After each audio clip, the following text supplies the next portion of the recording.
Mr. President, colleagues, ladies and gentlemen,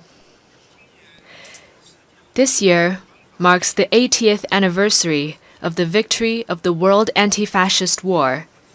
It is also the 80th anniversary of the founding of the United Nations. 80 years ago, fascism was defeated in fearless battles by countless heroic men and women around the world.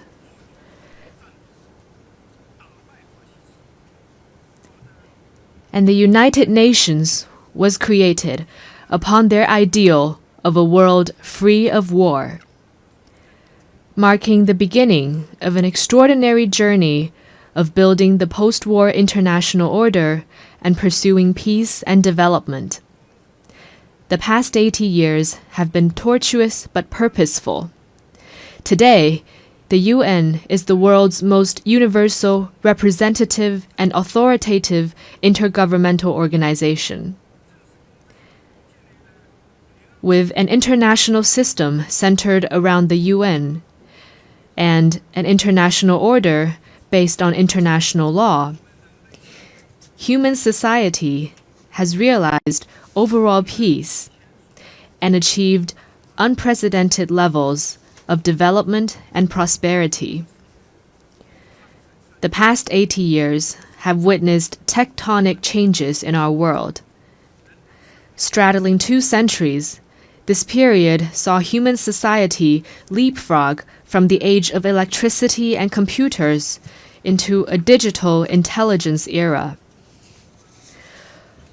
While the world we live in has changed enormously, the ideal of making it a better place remains unchanged. Looking back, we can draw a number of valuable inspirations. First, peace and development are the strongest aspiration shared by the people of all countries. Having gone through 2 world wars, we must never forget the bitter lessons learned through bloodshed and loss of lives. For 80 years, a generally peaceful international environment has led to remarkable growth in the global economy. Today, as the desire for peace and development grows even stronger around the world, it is incumbent upon our generation to further strengthen the force for peace and development. Second, solidarity and cooperation are the most powerful drivers for human progress. In the ferocious years of the World Anti-Fascist War, countries with different social systems, histories, and cultures rose above their differences, fought side by side, and prevailed together. In the 80 years that followed, they weathered a succession of vicissitudes, such as the Cold War standoff, financial crises, and global pandemics, by staying connected and working together.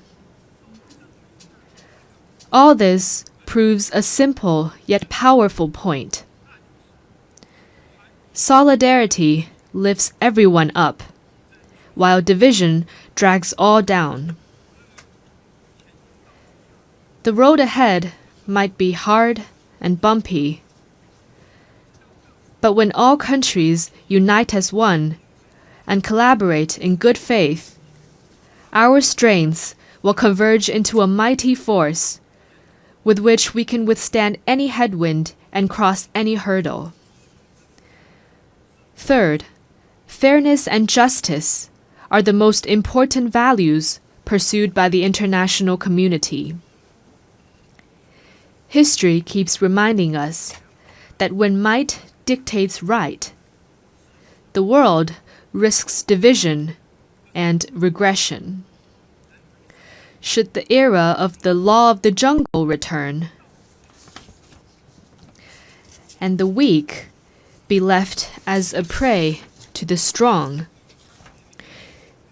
human society would face even more bloodshed and brutality. As members of the global family, we must uphold justice while pursuing our own interests. This is particularly true for the major countries. Only when all countries, big or small, are treated as equals and true multilateralism is practiced, can the rights and interests of all parties be better protected. At present, the world has entered a new period of turbulence and transformation. Unilateralism and Cold War mentality are resurfacing. The international rules and order built over the past 80 years are under serious challenge. And the once effective international system is constantly disrupted. The various problems induced are distressing and worrying. Humanity has once again come to a crossroads. Anyone who cares about the state of affairs in the world would want to ask, why couldn't we humans, having emerged from tribulations, adopt a greater sense of conscience and rationality, and treat each other with kindness and coexist in peace? How could we, in the face of deplorable incidents such as humanitarian disasters, turn a blind eye to atrocities that trample blatantly on fairness and justice and sit on our own hands? How could we, when confronted with unscrupulous acts of hegemonism and bullying, remain silent and submissive for fear of might? And how could we let the ardent passion and dedication of our forefathers in founding the UN simply fade into the pages of history?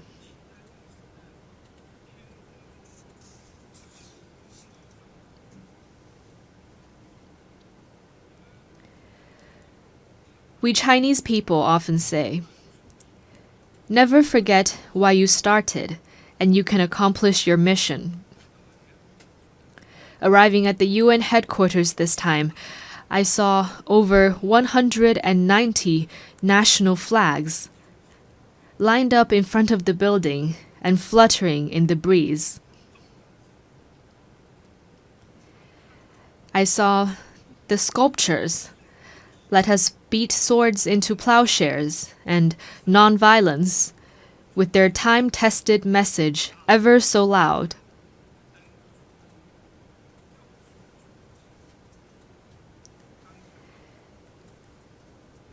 And I saw staff members from different regions, of different races, and with different skin colors, working in collaboration for the common goals of humanity. What I saw got me thinking. Those people, objects, and scenes that embody peace, progress, and development are exactly why we choose to commemorate victory. They are also what inspires us to forge ahead, hand in hand.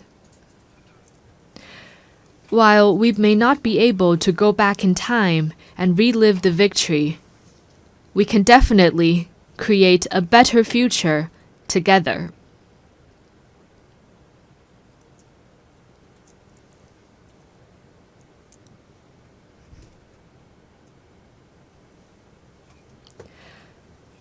As a founding member of the UN, China has all along taken an active part in global affairs and worked for the betterment of humanity.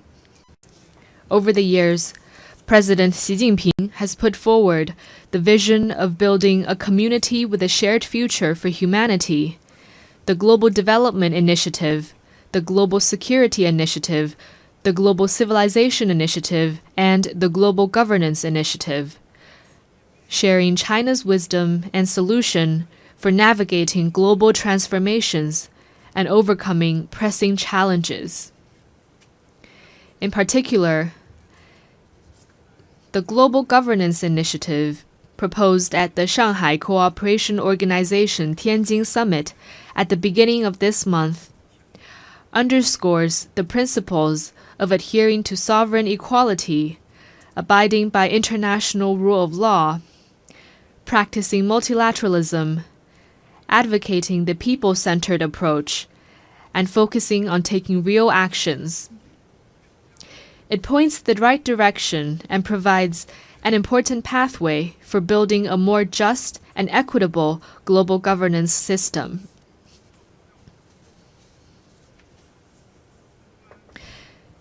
China is ready to take coordinated and effective actions together with all sides to offer more concrete solutions and promote world peace and development.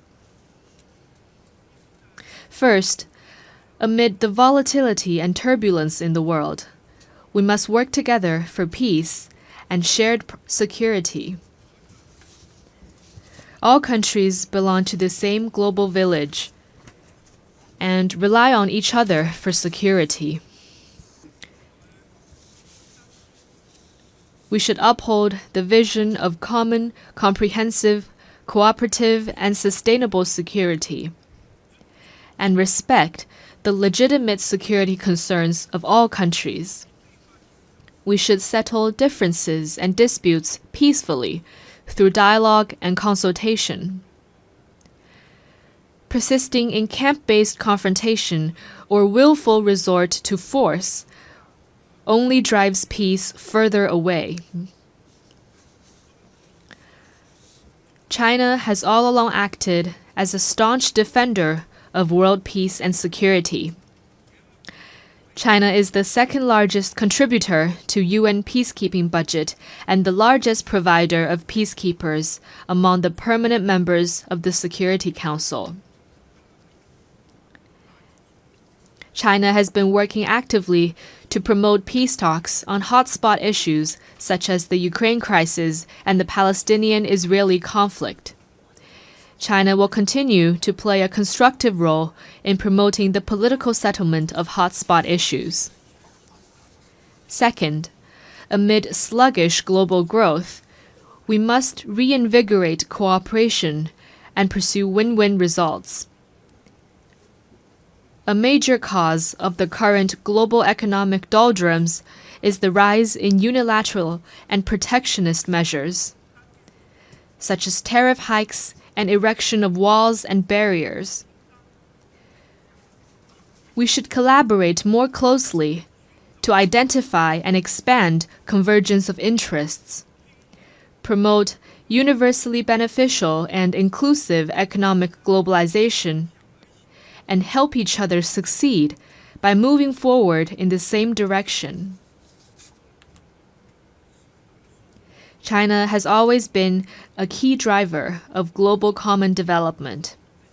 Over the years, the Chinese economy has maintained steady development, contributing around 30% to global economic growth. China has consistently opened its door wider to the world. It has lowered its overall tariff level to 7.3% and remained the world's second largest importer for 16 consecutive years. China has also advanced high-quality Belt and Road cooperation with over 150 countries.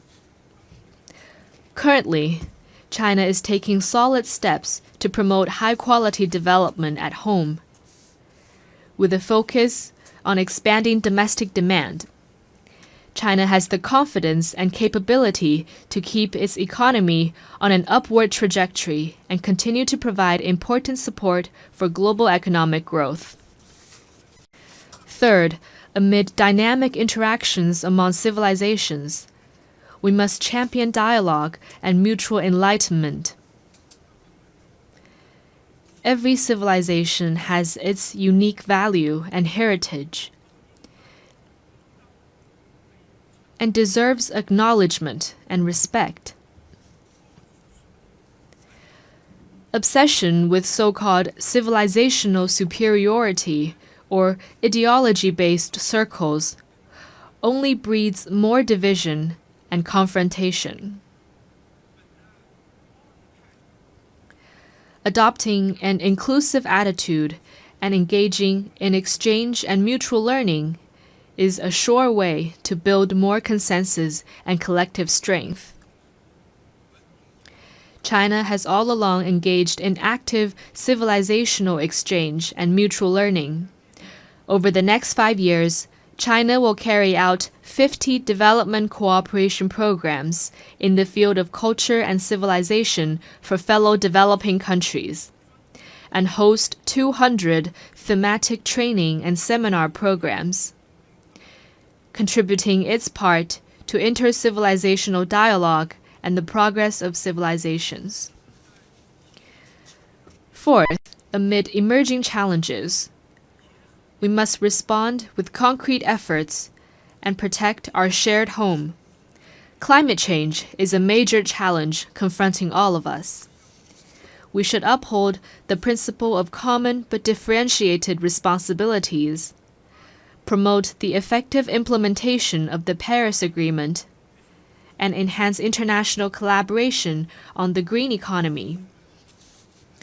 In recent years, technologies such as artificial intelligence, network communications, and biomanufacturing have advanced rapidly. Along with the benefits, they also bring potential risks.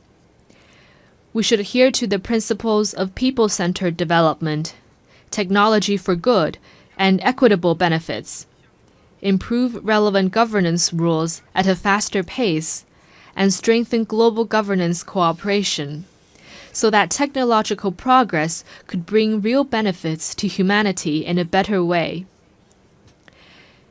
China has always been a responsible stakeholder in addressing global challenges. Committed to green and low-carbon development, China has established the world's largest and fastest-growing renewable energy system, built the most extensive and complete new energy industrial chain, and announced China's 2035 nationally determined contributions that cover all economic sectors and all greenhouse gases. China has proposed the Global AI Governance Initiative and advocated the establishment of a World AI Cooperation Organization. This time during the 80th session, China will present to the UN the lunar soil samples collected by Chang'e 6 from the far side of the moon.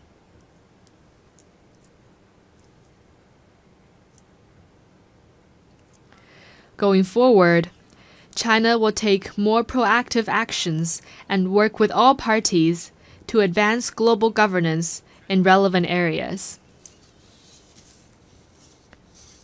Colleagues, China stands ready to work with all members to uphold the standing and authority of the UN, safeguard the purposes and principles of the UN Charter, support UN reforms to improve its efficiency and capacity to fulfill its mandate, and advocate greater representation and voice of developing countries.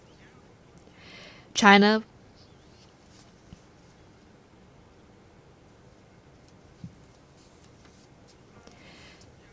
will work with the UN to set up a China-UN Global South-South Development Facility and provide it with $10 million in budgetary support.